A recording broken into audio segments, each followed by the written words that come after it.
마태복음 22장. 예수께서 다시 비유로 대답하여 이르시되 천국은 마치 자기 아들을 위하여 혼인잔치를 베푼 어떤 임금과 같으니 그 종들을 보내어 그 청한 사람들을 혼인잔치에 오라 하였더니 오기를 싫어하거늘 다시 다른 종들을 보내며 이르되 청한 사람들에게 이르기를 내가 오찬을 준비하되 나의 소와 살찐 짐승을 잡고 모든 것을 갖추었으니 혼인잔치에 오소서 하라 하였더니 그들이 돌아보지도 않고 한 사람은 자기 밭으로 한 사람은 자기 사업하러 가고 그 남은 자들은 종들을 잡아 모욕하고 죽이니 임금이 노하여 군대를 보내어 그 살인한 자들을 진멸하고 그 동네를 불사르고 이에 종들에게 이르되 혼인잔치는 준비되었으나 정한 사람들은 합당하지 아니하니 내거리 길에 가서 사람을 만나는 대로 혼인잔치에 청하여 오라 한데 종들이 길에 나가 악한 자나 선한 자나 만나는 대로 모두 데려오니 혼인잔치에 손님들이 가득한지라 임금이 손님들을 보러 들어올세 거기서 예복을 입지 않은 한 사람을 보고 이르되 친구여 어찌하여 예복을 입지 않고 여기 들어왔느냐 하니 그가 아무 말도 못하거늘 임금이 사환들에게 말하되 그 손발을 묶어 바깥 어두운 데에 내던지라 거기서 슬피 울며 이를 갈게 되리라 하니라. 청함을 받은 자는 많되 택함을 입은 자는 적으니라. 이에 바리새인들이 가서 어떻게 하면 예수를 말의 올무에 걸리게 할까 상의하고 자기 제자들을 헤롯 당원들과 함께 예수께 보내어 말하되 선생님이여 우리가 아노니 당신은 참되시고 진리로 하나님의 도를 가르치시며 아무도 꺼리는 일이 없으시니 이는 사람을 외모로 보지 아니하심이니이다. 그러면 당신의 생각에는 어떠한지 우리에게 이르소서. 가이사에게 세금을 바치는 것이 옳으니까 옳지 아니하니이까 하니 예수께서 그들의 악함을 아시고 이르시되 외식하는 자들아 어찌하여 나를 시험하느냐 세금 낼 돈을 내게 보이라 하시니 데나리온 하나를 가져왔거늘 예수께서 말씀하시되 이 형상과 이 글이 누구의 것이냐 이르되 가이사의 것이니이다.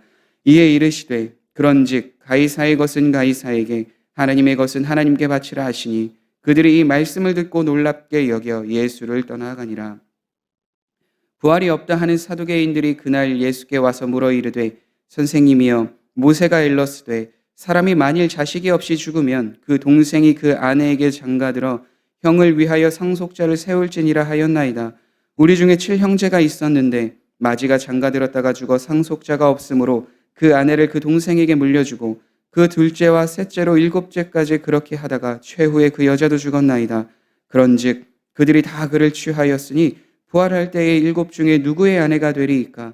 예수께서 대답하여 이르시되 너희가 성경도 하나님의 능력도 알지 못하는 고로 오해하였도다. 부활할 때에는 장가도 아니가고 시집도 아니가고 하늘에 있는 천사들과 같으니라. 죽은 자의 부활을 논할진대 하나님이 너희에게 말씀하신 바 나는 아브라함의 하나님이요 이삭의 하나님이요 야곱의 하나님이로라 하신 것을 읽어보지 못하였느냐? 하나님은 죽은 자의 하나님이 아니요 살아있는 자의 하나님이시니라 하시니 무리가 듣고 그의 가르침에 놀라더라. 예수께서 사두개인들로 대답할 수 없게 하셨다 함을 바리새인들이 듣고 모였는데 그 중에 한 율법사가 예수를 시험하여 묻되 선생님 율법 중에서 어느 계명이 크니이까? 예수께서 이르시되 내 마음을 다하고 목숨을 다하고 뜻을 다하여 주 너희 하나님을 사랑하라 하셨으니 이것이 크고 첫째 되는 계명이요 둘째도 그와 같으니 내 이웃을 내 자신같이 사랑하라 하셨으니 이 두 계명이 온 율법과 선지자의 강령이니라. 바리새인들이 모였을 때에 예수께서 그들에게 물으시되 너희는 그리스도에 대하여 어떻게 생각하느냐? 누구의 자손이냐? 대답하되 다윗의 자손이니이다. 이르시되 그러면 다윗이 성령에 감동되어 어찌 그리스도를 주라 칭하여 말하되 주께서 내 주께 이르시되 내가 내 원수를 내 발 아래에 둘 때까지 내 우편에 앉아 있으라 하셨도다 하였느냐? 다윗이 그리스도를 주라 칭하였은즉 어찌 그의 자손이 되겠느냐 하시니 한마디도 능히 대답하는 자가 없고 그날부터 감히 그에게 묻는 자도 없더라. 아멘. 마태복음 22장은 크게 4가지 일들로 설명이 됩니다. 첫 번째는 천국에 대한 비유로서 예수님이 천국은 어떠한 것에 비유를 하셨는가 하면 바로 천국은 마치 자기 아들을 위하여 혼인잔치를 베푼 어떤 임금과 같다 말씀하여 주셨고 두 번째는 세금에 대한 논쟁으로서 예수님을 말의 올무에 걸리게 하려고 하였던 바리새인들의 질문이었습니다. 세 번째는 부활이 없다 여기는 사두개인들이 예수님의 부활에 대해서 어떻게 생각하고 있는지 질문한 것이며, 마지막으로 예수님께서 바리새인들에게 질문하실 때 그리스도는 누구의 자손이냐라는 것으로 시작하는 것을 보게 됩니다. 그러니까 마태복음 22장은 주로 사두개인들, 바리새인들이 예수님을 시험하기 위해서 말하였던 내용들과 함께 예수님이 그렇다면 누구의 자손이며 자신은 어떠한 분이신지를 드러내는 마지막의 사건으로 기록이 되어집니다. 첫 번째로는 혼인잔치의 비유로서 천국은 어떠한 자들의 것인가에 대한 말씀을 예수님께서 하십니다. 먼저 임금이 자신이 청한 사람들을 데리고 오며 혼인잔치에 그 사람들을 오게 한 것을 보게 됩니다. 그런데 혼인잔치에 청함을 받았던 사람들은 그 임금의 초청을 거부하며 그 자리에 오기를 싫어하였다라고 말하고 있습니다. 여기서 어떤 학자들은 먼저 청함을 받은 사람들은 누구인가? 바로 이스라엘 자손이라고 생각을 하는 분들이 있습니다. 왜냐하면 그 후에 다른 종들을 보내어 계속해서 그 사람들을 청한 사람들을 불러내고 오는데 그 사람들은 자기의 일이 바쁘다는 핑계로 그 청함을 받지 않았기 때문입니다. 이것은 마치 이스라엘 백성들을 구원하기 위해서 많은 선지자들을 하나님께서 백성들에게 보냈지만 그 복음을 듣지 않고 그 합당한 삶을 살지 않고 오히려 하나님을 따르지 않았기에 그 나라가 멸망하였던 것을 기억해 볼 때 그렇게 해석하는 사람들도 있습니다. 그래서 후에 청한 사람들이 아니라 사거리에 나가서 많은 사람들, 선한 사람이든 악한 사람이든 아무 사람들이나 만나 그 자리에 오게 하라라고 말하였던 것을 보았을 때 이제는 이스라엘 백성들에게만 하나님의 복음이 전파되는 것이 아니라 이방인들, 즉 모든 사람에게 하나님의 복음이 전파되고 있다는 것을 간접적으로 말씀해주고 있습니다. 그래서 그 자리에 초청된 사람들은 선하거나 악하거나 아무 사람, 어떠한 조건으로부터 그 청함을 받은 것이 아닌 모든 사람이 구원의 대상이며 모든 사람이 복음을 들을 수 있는 자리에 있다라는 것을 말해줍니다. 그런데 중요한 것은 여기 한 가지 사건이 등장합니다. 임금이 많은 사람들, 그러니까 선한 자들이나 악한 자들이나 아무 사람들을 다 자신의 혼인잔치에 초청을 하였지만 그 안에 예복을 입지 않은 사람들이 있었다라는 것입니다. 그러니까 이 예복은 결국은 예수 그리스도를 믿는 사람, 예수 그리스도를 믿어 의의 옷을 입은 사람을 말하는데 그것에 합당하지 않은 사람들은 결국 천국에 같이 혼인잔치에 참여하지 못한다라는 것을 말씀해주고 있습니다. 모든 사람에게 천국의 복음이 전파되지만 그 중에 예수 그리스도를 믿어 예수님을 따르고자 하는 사람들은 적다라는 것을 말해주고 있습니다. 그래서 예수님은 14절에 분명하게 이렇게 말씀해 주십니다. 청함을 받은 자는 많되 택함을 입은 자는 적으니라. 이스라엘 백성도 청함을 받고 악인이나 선한 사람이나 아무 데서나 사는 사람들도 다 청함을 받았지만 그러나 예수 그리스도를 믿는 그 삶, 예수 그리스도를 믿어 의에 이른 그 삶을 사는 사람들은 그리 많지 않다라는 것을 분명하게 말해주고 있습니다. 이것은 오늘 신앙생활을 하고 있는 우리들을 돌아보게 하는 말씀입니다. 우리는 복음을 듣고 하나님의 말씀을 듣고 교회에 나와 하나님을 예배하며 나아갑니다. 그런데 교회 안에서도 이와 같은 사람들이 있을 수 있다는 것을 간접적으로 말씀해주고 있습니다. 내가 지금 예수님을 온전히 믿고 있는지, 따르고 있는지, 나는 정말로 청함을 받았지만 그 청함을 받은 사람으로서 온전히 의의 옷을 입고 하나님을 예배하며 나아가고 있는지, 이 삶을 우리는 분명히 바라봐야 합니다. 그러한 삶에서 주어지는 것이 결국은 하나님의 은혜요, 하나님의 뜻을 따라 살아갈 수 있는 경건의 능력을 우리는 힘입게 됩니다. 그래서 우리는 단순히 복음으로 인해서 청함을 받는 그 자리에 머무는 것이 아니라 하나님을 믿고 따르는 성도의 삶을 삶으로 우리는 택함을 받은 자로서 온전히 주님을 바라보며 나아가는 삶을 살아가야 될 줄 믿습니다. 복음은 누구에게나 들려집니다. 그러나 그 복음을 믿고 복음을 듣고 하나님을 믿고 따르는 사람들은 적다라고 말씀하시는 것을 보았을 때 오늘날에도 동일하게 우리의 삶을 돌아보며 우리는 청함받은 사람이 아닌 택함받은 자로서 주님을 바라보며 나아가는 삶을 살아가야 될 줄 믿습니다. 예수님의 이 말씀을 듣고 난 후에 바리새인들은 어떻게 하면 예수님의 그 가르침에 대해서 올무에 걸리게 하여 예수님이 시험에 들 수 있을까 고민을 합니다. 그 중에 하나를 택하였는데 그것이 세금에 대한 문제였습니다. 그래서 바리새인들은 헤롯 당원들과 함께 있었던, 그러니까 친로마파에 있었던 사람들과 함께 예수님께 질문하러 나아갑니다. 그리고 그 세금에 대해서 어떻게 생각하고 있는지 이렇게 질문합니다. 그러면 당신의 생각에는 어떠한지 우리에게 이르소서. 가이사에게 세금을 바치는 것이 옳으니까 옳지 아니하니까 하니. 예수님께서는 그 질문의 의도를 분명히 아셨습니다. 그래서 그들의 악함을 보시고 이렇게 말씀해 주십니다. 외식하는 자들아 어찌하여 나를 시험하느냐. 세금 낼 돈을 내게 보이라 하시니 데나리온 하나를 가져왔거늘 예수께서 말씀하시되 이 형상과 이 글이 누구의 것이냐. 이르되 가이사의 것이니이다. 이에 이르시되 그런즉 가이사의 것은 가이사에게 하나님의 것은 하나님께 바치라 하시니 그들이 이 말을 듣고 놀랍게 여겨 예수님을 떠났다라고 이야기를 합니다. 중요한 것은 이것입니다. 그렇다면 하나님의 것은 따로 있고 가이사의 것은 따로 있는가? 성경은 그렇게 이야기하지 않습니다. 모든 것을 창조하시고 모든 것의 주인은 분명히 하나님이시다. 성경은 말씀해주고 있기 때문입니다. 그래서 여기에서 말하는 가이사의 것은 가이사에게 하나님의 것은 하나님에게 바치라고 하였던 것은 모든 것의 주인은 하나님이시지만 그러나 가이사에게 권한을 주신 분은 또 누구인가? 그 권세를 주신 분은 또 누구인가? 바로 하나님이시기 때문에 그 당시의 왕이었던 황제였던 가이사에 대한 법, 그가 제정하였던 것도 마땅히 순종해야 한다라는 것을 말해주고 있습니다. 이것은 오늘날 이 시대를 살아가고 있는 우리들에게도 동일하게 적용이 됩니다. 이 세상의 모든 만물의 주인은 분명히 하나님이십니다. 그런데 하나님은 어떠한 때는 선한 사람들을 통해서 하나님의 역사하심을, 일하심을 나타내기도 하신다면 악한 사람들을 통해서도 하나님이 어떠한 분이신가를 분명하게 드러내십니다. 이것은 구약시대의 이스라엘 백성들이 누구에게 멸망당하였는가? 바로 그때 당시에 아수르, 바벨론이라는 그 나라를 통해서 북이스라엘의 남왕국이 멸망하였던 것을 우리는 기억합니다. 그들이 선했습니까? 아니요. 남들이 보기엔 그들은 악했습니다. 잔인한 일들도 많이 행하였습니다. 그러나 그들을 심판의 막대기로 하나님은 사용하셨다라는 것을 선지자들을 통하여 말씀해 주셨습니다. 마찬가지로 이 시대에도 하나님은 많은 사람들을 권세자로 세우시며 그들을 통해서 이 세상을 주관하시고 다스리십니다.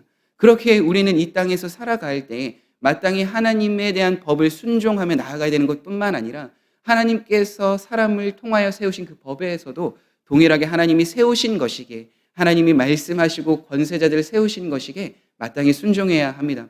그러나 분명히 중요한 것이 있습니다. 그렇다면 세상의 법이 먼저냐 하나님의 법이 먼저냐라는 우선순위가 있습니다. 물론 여기에서 그리스도인은 마땅히 하나님이 우리에게 말씀하여 주신 법을 우선으로 세상의 법을 판단하며 바라봐야겠죠. 그러나 세상의 법과 하나님의 법이 충돌되지 않는다면 우리는 마땅히 이 세상의 권세자들이 세웠던 그 법에도 순종하며 하나님이 마땅히 그 사람들을 통해서 우리를 인도해 주시고 함께 해 주신다는 것을 분명하게 기억해야 합니다.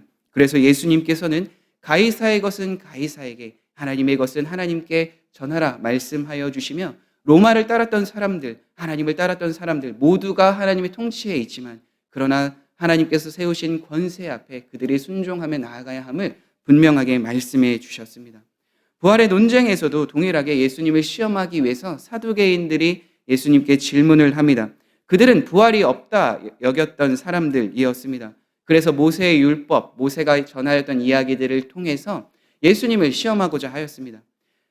모세의 때에서는 자신들의 이제 상속을 위해서 그 형제들의 상속을 위해서 그 형이 죽으면 그 동생이 장가들어서 계속해서 그 재산을 유지할 수 있도록 하였던 것이 있었습니다.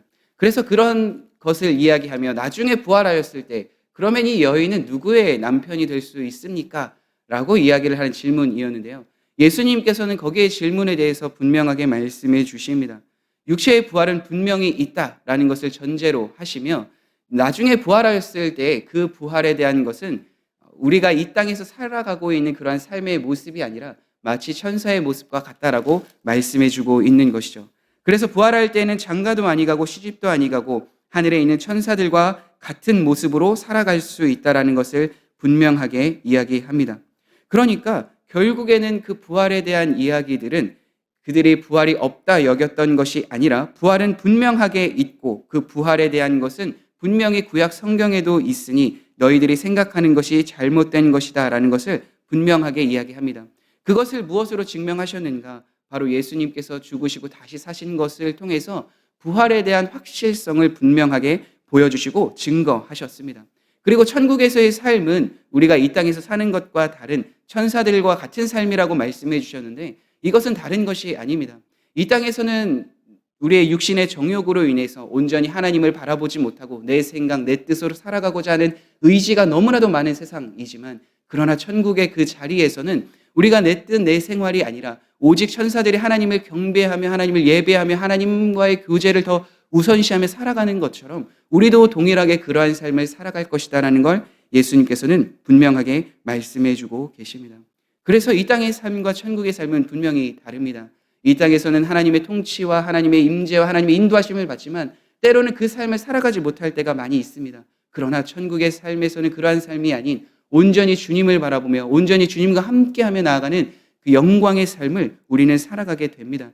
그래서 예수님은 하나님에 대해서 그 천국에 대한 이야기들을 할 때 이렇게 이야기하셨습니다. 나는 아브라함의 하나님이요 이삭의 하나님이요 야곱의 하나님이로라 하신 것을 읽어보지 못하였느냐. 하나님은 죽은 자의 하나님이 아니요 살아있는 자의 하나님이시니라.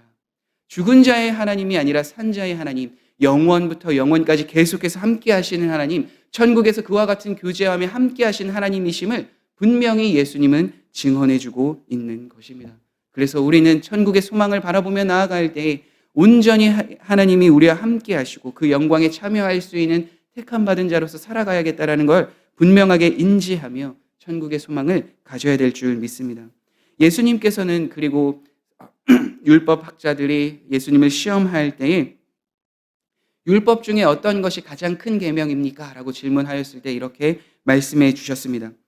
내 마음을 다하고 목숨을 다하고 뜻을 다하여 주 너희 하나님을 사랑하라 하셨으니 이것이 크고 첫째 되는 계명이요 둘째도 그와 같으니 내 이웃을 자신과 같이 사랑하라 하셨으니 이 두 계명이 온 율법과 선지자의 강령이니라. 하나님을 사랑하는 것, 이웃을 사랑하는 것이 모든 율법의 가장 최우선되는 계명이며 선지자들의 강령이다 말씀해주고 있습니다. 이 말씀은 신명기 6장에 있는 말씀을 인용하시며 말씀해 주신 겁니다. 하나님을 사랑할 때 어떻게 사랑해야 하는지, 마음을 다하고 목숨을 다하고 뜻을 다하여 하나님을 사랑하라 하신 것, 그리고 그 하나님을 사랑하는 것뿐만이 아니라 함께하고 있는 사람들도 동일하게 내 자신과 같이 사랑하라 분명하게 말씀해주고 있습니다. 이것은 우리가 어떻게 이 땅에서 살아가야 될지를 분명하게 말씀해주고 있습니다. 우리가 어떻게 하나님을 사랑해야 하는가, 마음을 다하고 목숨을 다하고 뜻을 다하여 하나님을 사랑하라 말씀하여 주셨습니다. 우리의 마음이 어디에 가 있느냐가 너무나도 중요하다 말씀해주고 있습니다. 사람은 자기 목숨을 가장 최우선으로 여깁니다. 그러나 그 목숨보다 더 귀하게 여기고 더 섬겨야 될 대상이 누구인가? 바로 하나님이심을 분명하게 이야기를 하고 있습니다. 그렇게 이 땅에서 살아갈 때 우리는 하나님을 어떻게 섬겨야 하는가? 예수님께서 말씀해 주신 이 사랑에 대한 말씀을 가지고 하나님을 바라보며 하나님을 섬겨야 될 줄 믿습니다. 그리고 그 사랑을 이제는 하나님뿐만이 아니라 함께하고 있는 우리 공동체, 사람에게도 동일하게 나타내야 한다는 걸 예수님은 말씀해 주고 있습니다. 이것은 우리가 받은 사랑이 크기에, 우리가 받은 사랑이 어떠한 사랑인지를 분명히 알 때에 가능한 사랑입니다. 예수님께서 나를 사랑하셨듯이 하나님께서 나를 사랑하고 계신 것처럼 그 사랑을 입은 자, 그 사랑을 받은 자, 그 사랑을 경험한 자만이 다른 사람을 내 자신과 같이 사랑할 수 있기 때문입니다. 그렇게 우리는 늘 예수님의 사랑, 하나님의 사랑을 바라보며 그 사랑 안에 늘 거하며 그 사랑을 베풀 수 있는 삶을 살아가야 될 줄 믿습니다. 그러한 삶을 살아갈 때 우리는 하나님이 주신 그 은혜를 다시 한 번 더 깨닫게 되며 하나님과 동행하는 삶이 무엇인지를 많은 사람에게 나타나고 증거할 수 있습니다. 마지막으로 예수님은 자신이 어떠한 누구인가에 대해서 말씀하고 계신데요. 바리새인들이 모였을 때 예수님이 오히려 그들에게 질문을 하십니다. 너희는 그리스도에 대하여 어떻게 생각하느냐? 누구의 자손이냐? 그들은 분명하게 이야기합니다. 다윗의 자손입니다. 그런데 그렇다면 예수님은 이렇게 반문하십니다. 다윗이 성령에 감동되어 어찌 그리스도를 주라 칭하여 말하되 주께서 내 주께 이르시되 내가 내 원수를 내 발 아래에 둘 때까지 내 우편에 앉아 있으라 하셨도다 하였느냐? 다윗이 그리스도를 주라 칭하였은즉 어찌 그의 자손이 되겠느냐 하시니. 분명히 예수님은 다윗의 자손으로서 이 땅에 오셨습니다. 이것은 예수님께서 단순히 어떠한 뜻에 따라서 온 것이 아니라 성경 말씀을 통해서 하나님의 말씀의 뜻에 따라서 오신 분이심을 분명하게 이야기합니다. 그러니까 이것은 어떻게 보면 당연히 맞는 말이지만 여기서 말씀하여 주신 것은 예수님 자신이 어떠한 분이신가를 드러내는 중요한 단서가 됩니다. 육체적으로는 다윗의 자손으로 오셨지만 그분은 하나님이심을 분명하게 드러내는 말씀이 바로 이 44절의 말씀이기 때문입니다. 혈통으로는 다윗의 자손이지만 그러나 요한복음에서 말씀하여 주셨던 것처럼 태초에 말씀이 계셨다. 그 말씀이 육신이 이 땅에 오셨다. 바로 그분이 예수님이시다 라고 증언하고 있는 것과 동일한 것입니다. 그러니까 예수님은 다윗의 자손이실 뿐만 아니라 누구이신가? 바로 메시아로서 이 땅에 오셨을 때 하나님과 같은 분이시다라는 걸 분명하게 말씀해 주고 있습니다. 그러니까 예수님은 참 사람이심과 동시에 참 하나님이시다라는 것을 이 44절의 말씀을 통해서 분명하게 말씀해 주고 있는 것이죠. 그래서 우리는 어떠한 예수님을 믿고 따르는가? 바리새인들과 서기관들이 따랐던 율법학자들이 생각하였던 단순히 육체적인 메시아가 아니라 이 땅에 오신 분은 육체적으로도 동일하게 사람이시지만 그러나 그분이 하나님과 동일한 분이심을 우리는 믿고 따라 나아가야 합니다. 그렇기에 우리는 예수님이 어떠한 분이신지를 바로 알고 나아가는 삶을 통해서 우리의 믿음은 더욱더 확고해지고 우리가 앞에서 보았던 것처럼 천국에서 청함받은 사람이 아니라 택함받은 자로서 그리스도의 옷을 입고 천국에 들어가는 그런 복된 삶을 살아가게 될 줄 믿습니다. 그래서 우리는 늘 부단히 성경 말씀을 통해서 하나님이 어떠한 분이신지를 바로 알아야 될 뿐만 아니라 예수님이 어떠한 분이신지를 바로 알고 믿으며 따라가는 삶을 살아가야 합니다. 그리고 기도함을 통해서 늘 성령님과 동행하는 삶을 살아가며 성령님이 우리 안에 말씀을 깨닫게 하시고 그 말씀대로 살아갈 수 있는 힘과 능력을 주심을 믿고 살아가는 삶을 살아가야 될 줄 믿습니다. 그래서 오늘도 동일하게 하나님을 바라보며 하나님을 향하여 나아가는 귀한 삶을 통해서 우리에게 말씀하여 주신 그 말씀이 온전히 깨달아지고 주님을 온전히 믿고 신뢰하는 삶을 살아가는 성도님들이 되길 간절히 소망합니다. 함께 기도하겠습니다. 그렇습니다. 이 세상에 하나님의 말씀이 전파되어지고 하나님의 복음이 전하여지고 있는 이 때에 청함을 받은 사람은 너무나도 많이 있지만 복음을 듣는 사람은 너무나도 많이 있지만 그러나 택함 받은 사람 예수님을 온전히 구주로 모시고 예수님을 따르는 그 제자의 삶을 살아가는 삶은 너무나도 적습니다. 하나님, 우리의 삶은 어떻습니까? 우리가 더 주님을 바라보며 주님과 함께하고자 하는 마음이 있습니까? 우리가 더욱더 하나님의 말씀을 사모하며 기도의 자리를 사모하여 주님을 따라 나아가는 제자가 되게 하여 주옵소서. 온전한 성도가 되게 하여 주옵소서. 그로 인하여 우리는 예수님을 시험하기 위하여 우리의 기준을, 우리의 마음을, 우리의 생각을 고백하는 것이 아니라 예수님께서 우리에게 가르쳐 주신 말씀과 같이 더 마음을 다하고 힘을 다하고 목숨을 다하고 뜻을 다하여 하나님을 사랑하는 삶을 살아가게 하시며 그것과 함께 우리가 받은 사랑을 이제는 이웃과 함께 나누는 자신을 사랑함과 같이 동일하게 그 사랑을 나눌 수 있는 은혜의 삶을 살아가게 하여 주옵소서. 그 삶을 통하여 이제는 참된 복음이 전파되어지고 참된 복음이 드러나고 이 지역에 살고 있는 많은 사람들이 다시 주님께로 돌아와 주님을 예배하고 주님을 섬기고 주님을 따르게 하여 주옵소서. 우리 교회가 그러한 삶에 쓰임받게 하여 주옵소서. 예수님의 이름으로 기도드립니다. 아멘.